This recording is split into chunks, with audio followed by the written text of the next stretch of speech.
Good afternoon. After a series of meetings throughout the weekend with my national security team, I want to update the American people on our ongoing evacuation operation in Afghanistan.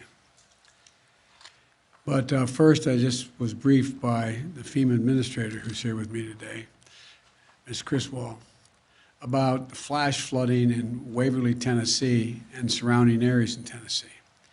I want to begin by expressing my deepest condolences for the sudden and tragic loss of life due to this flash flood. I know we've reached out to the community and we stand ready to offer them support. I've asked the administrator to speak to Governor Lee of Tennessee right away, and we'll offer any assistance they need for this terrible moment. Let me also say a few words what is now tropical storm, not Hurricane Henri, which made landfall at approximately 12:15 this afternoon in Rhode Island. Henri is impacting much of the Northeast right now, and I want to talk about our efforts to prepare and respond to this storm. We have been closely monitoring Henri's progress and making the necessary preparations. Fortunately, it's no longer a hurricane. It's been downgraded to a tropical storm. And we are taking it seriously, though, because the size and the storm surge and the rainfall is producing. It's also impacting an area of the country that has already experienced heavy rainfall over the past several days. And while New Englanders are used to dealing with some tough weather, this storm has the potential for widespread consequences across the region with significant flooding and power outages that could affect hundreds of thousands of people. And so we're doing everything we can now to help those states prepare, respond, and recover. I can't think of anyone better to lead this operation than Deanne Criswell of FEMA. Before she headed up FEMA, she led the emergency response in New York City, and she was one of the key federal officials leading our response to Superstorm Sandy. She knows this area very, very well and knows what's needed better than anyone. Yesterday, I talked with the administrator and each of the governors in the key states most likely to be affected. I urged them to take advantage of the assistance FEMA can offer in advance and committed to do everything we can to support their communities through the storm and afterwards. FEMA has already pre-positioned resources in the region to speed our ability to respond, including food, water, and life-saving communications equipment, as well as generators. In close cooperation with the electrical sector, preparations are in place to address significant power outages, and resources and supports is staged at the edge of this storm to be able to move quickly in to help. Thousands of additional line crews and vegetation clearing crews from other states and from Canada are already heading toward the impacted states in New England, ready to serve and move in as soon as is feasible. They'll clean up fallen trees, help local utilities repair damaged lines, and restore electrical service as fast as possible. And I want to thank these crews for their commitment to helping their fellow citizens in time of need. I've already approved emergency declarations for Rhode Island, Connecticut, and New York, which activates funds and means we can get in there and help as soon as this extreme weather has moved through. We don't know the full extent of the storm's impact today, but we're acting to prepare for and prevent damage as much as possible and to speed help to affected communities so they can recover as quickly as possible. I also want to encourage everyone to do their part to prepare. Follow the guidance from their local authorities. Some places have already had heavy rains and winds and dangerous storm surges. Henri is going to continue to move across much of the Northeast, so it's important to monitor it closely and be prepared in your home, in your community. Make sure you have the supplies for your entire household, including necessary medications and food, water, battery-powered radios in case of extended power outages.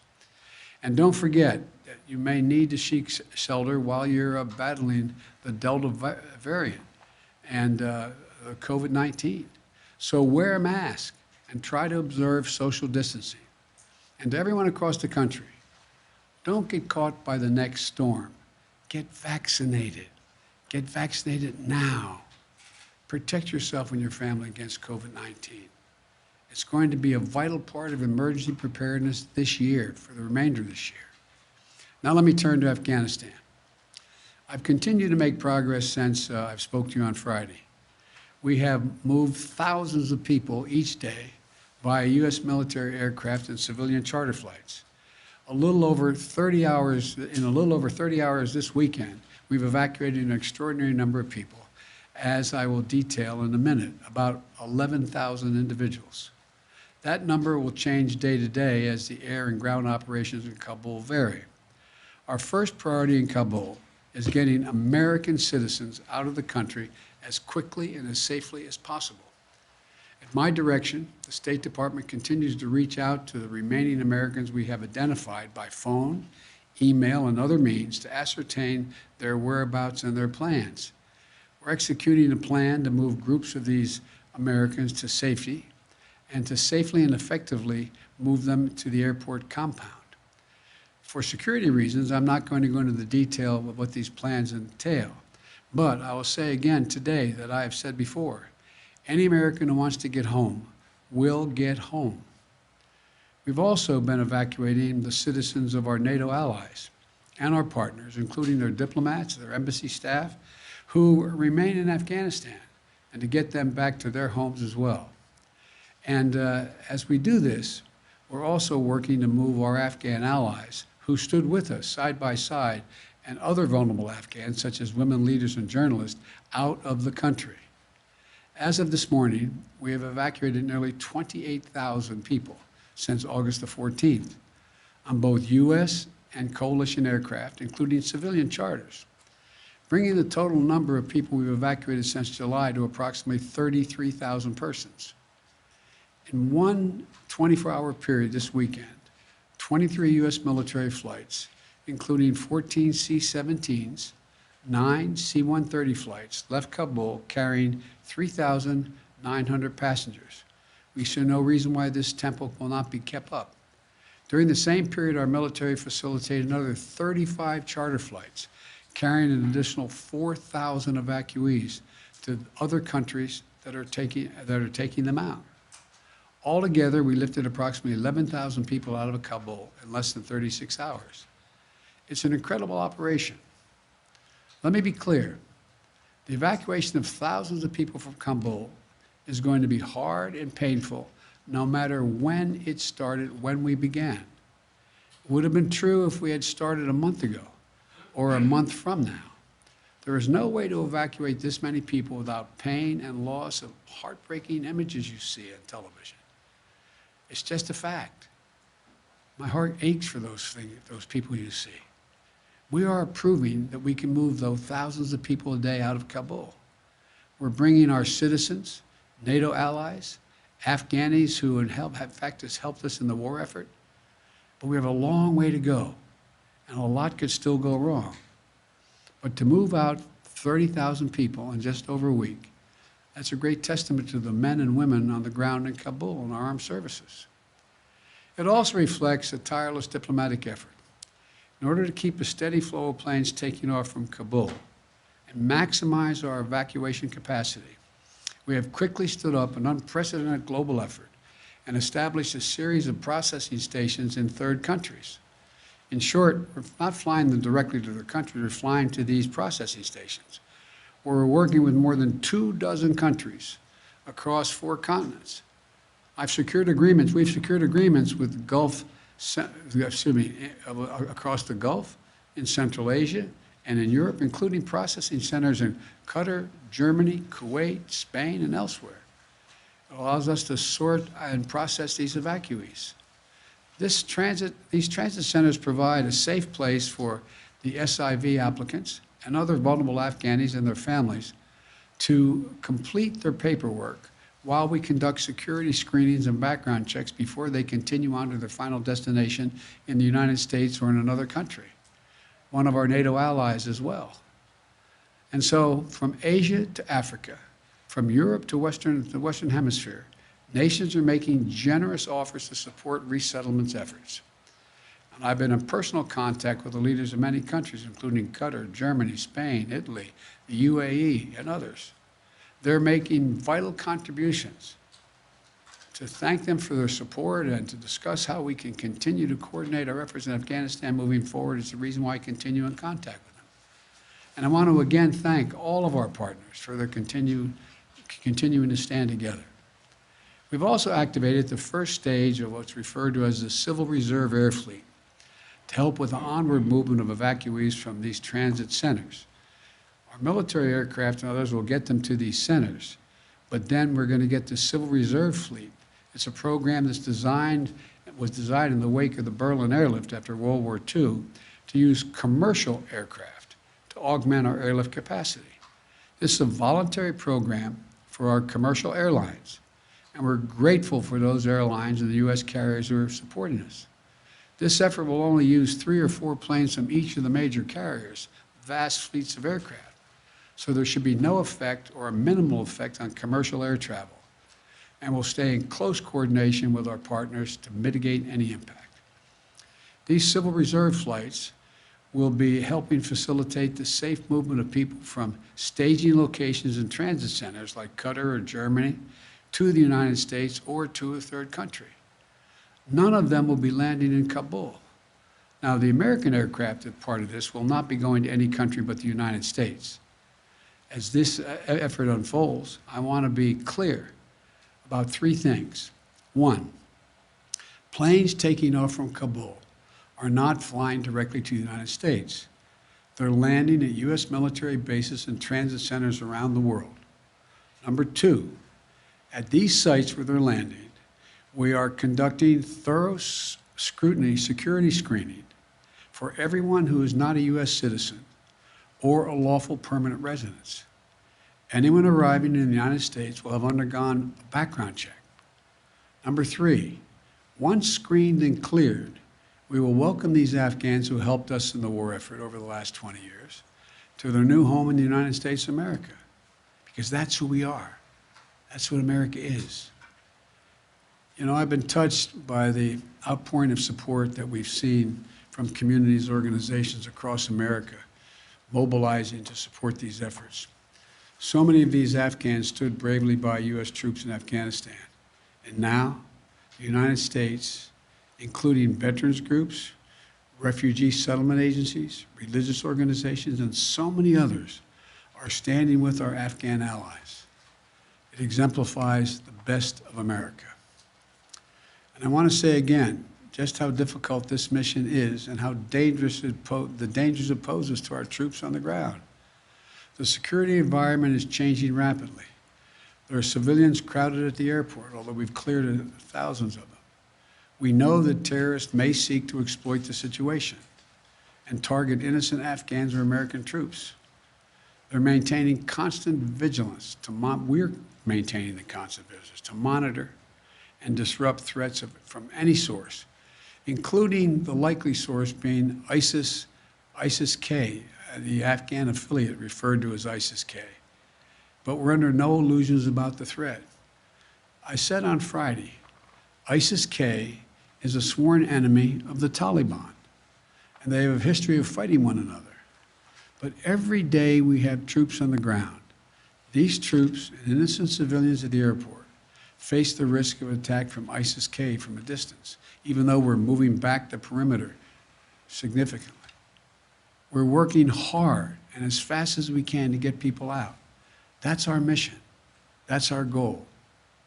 And our determination to get every American citizen home and to evacuate our Afghan allies is unwavering. We continue to see not only the enormous scope and scale of the effort, we will see the individual lives that are affected, the families that are desperate to get home to their loved ones in America, the communities of veterans who have mobilized to try to help their former interpreters get to safety, the frightened Afghans who aren't sure what to do. To state the obvious, it's heartbreaking. We're all seeing it. We see it, we feel it. You can't look at it and not feel it. Nothing about this effort is easy, but the women and men of the United States Armed Forces are acting bravely and with professionalism and with a basic human compassion. I want to offer my profound thanks to our service members on the ground in Kabul and to all those at U.S. bases around the world who are welcoming and caring for these evacuees. And to all the diplomats and civil servants who are working around the clock to rescue American citizens, the citizens of our allies, our Afghan partners, vulnerable Afghans such as women leaders and journalists. What we are doing is extraordinary. And you have to think of all they're doing. Thanks to the people from all over the world who are helping this effort. So I want to thank you, and I'll keep you informed every day as we move forward. May God protect our troops and our diplomats and who are serving in harm's way. Now I'll take a few questions. Darlene from the Associated Press. Mr. President? Yes. We're 9 days away from the August 31st deadline. Will you extend that deadline, or what is your thought process on extending the evacuation operation? There's discussions going on among us and the military about extending. Our hope is we will not have to extend, but there are going to be discussions, I suspect, on how far along we are in the process. Mr. President. Mario Parker, Bloomberg. Thank you, Mr. President. Just to piggyback off the August 31st deadline, you told the G7 in Cornwall you promised them support back in June. If they ask for a larger or a longer American presence past the August 31st deadline, what will you tell them on Tuesday, sir? I will tell them that we'll see what we can do. Look, we are working closely with the G7. I've spoken with most of the leaders of G7. I'll be doing a conference with them, I think Tuesday, I'm not certain. And we'll have that discussion. But we already have helped get out diplomats from other countries. We've already helped get out citizens from other countries, and we'll continue to do that. And Mr. President, it sounded like you've extended operations into Kabul outside of the airport. Is that correct? What I'm not going to do is talk about the tactical changes we're making to make sure we maintain as much security as we can. We have constantly, how can I say it, increased rational access to the airport where more folk can get there more safely. It's still a dangerous operation, but I don't want to go into the detail of how we're doing that. Mr. President. Andrew from the Wall Street Journal. Thanks, Mr. President. Our reporting on the ground shows that Afghans with the proper paperwork are still having trouble getting to the airport. Some said they feel abandoned by the U.S. U.S. Embassy staff still haven't, some U.S. Embassy staff that are Afghan haven't been able to make it into the airport as well. Why isn't the U.S. doing more to allow Afghans into the airport, to ensure access to the airport?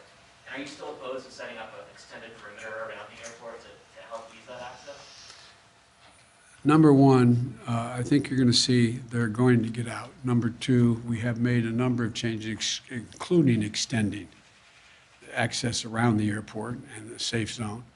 And we've done a number of things, again, I don't want to get into detail about. But the fact is that more and more of the groups we urgently want to get out of Afghanistan, starting with American citizens, and the folks who worked in the embassies and personnel with our allies, as well as the Afghans who helped them and worked in those embassies, as well as those who helped them on the battlefield as well.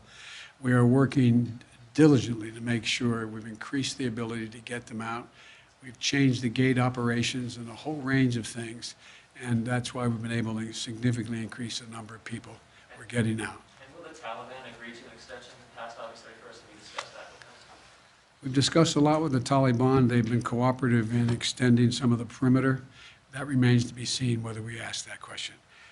Ed, fire away. I don't want you jumping over that. Following up on Andrew's question, because the United States is now negotiating with the Taliban over airport access and such, do you now trust them?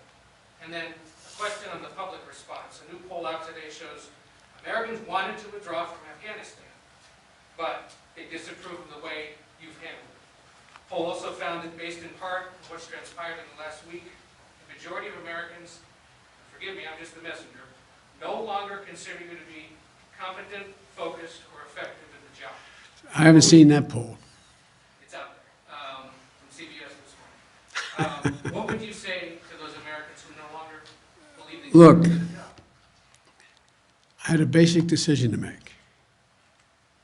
I either withdraw America from a 20-year war that, depending on whose analysis you accept, cost us $150 million a day for 20 years or $300 million a day for 20 years, who, and you know I carry this card with me every day, and who, in fact, where we lost 2,448 Americans dead and 20,722 wounded.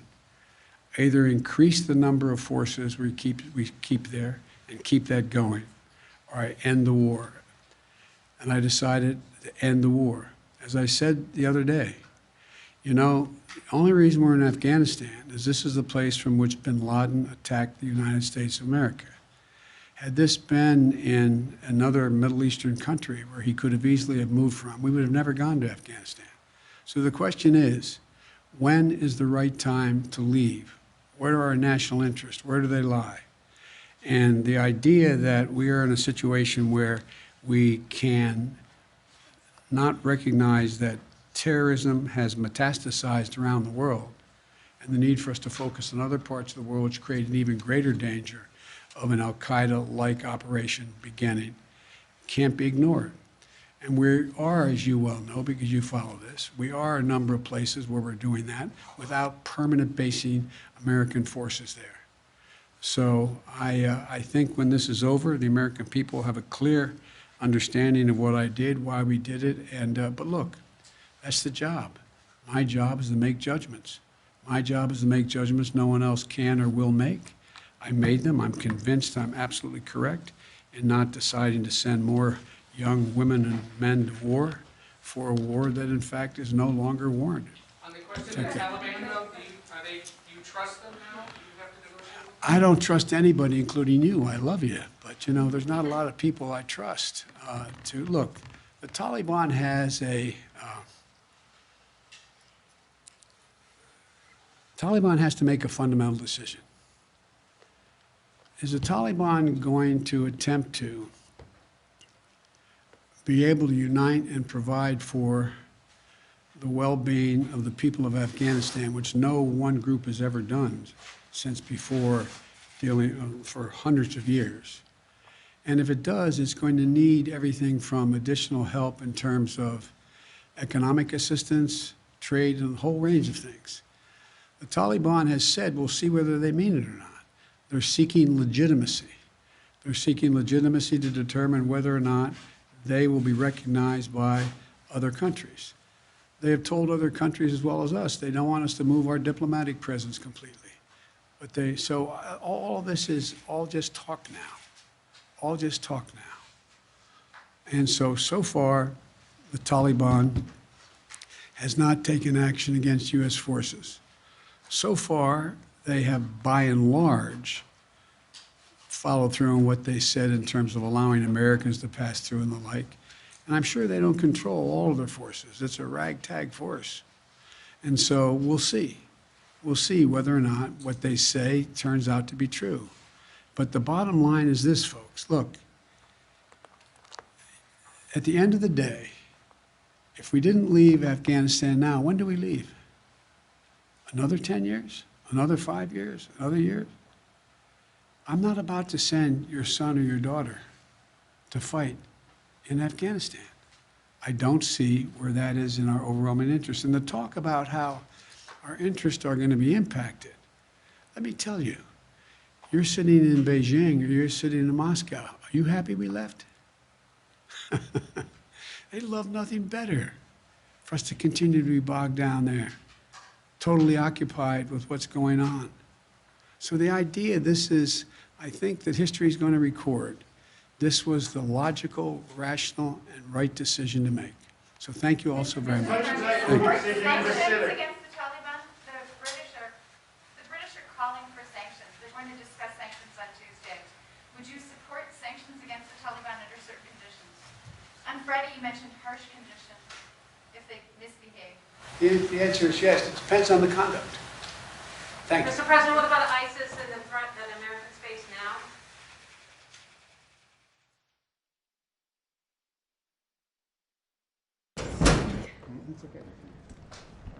be fun.